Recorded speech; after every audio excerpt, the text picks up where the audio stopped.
दो नाम चुनूंगा, एक मीरा का और एक रसूलुल्लाह मोहम्मद सल्लल्लाहु अलैहि वसल्लम।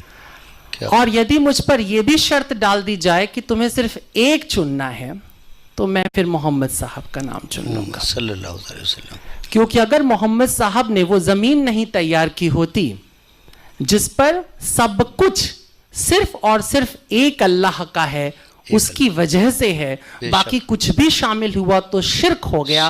तो मीरा कभी नहीं कह सकती थी कि मेरो तो गिरधर गोपाल दूसरो ना कोई, दूसरा ना कोई, सिर्फ अल्लाह एक। मीरा के जबान से जो लफ्ज निकले वो उस जमीन पर पैदा हुए फूल थे जिस जमीन को तैयार किया था रसूलुल्लाह मोहम्मद साहब ने। बहुत बड़ा एहसान है उनका भारत की जमीन पर कि उन्होंने भारत को ज्ञान से भक्ति की ओर मुड़ने की प्रेरणा दी, और न केवल भारत को बल्कि पूरी दुनिया को।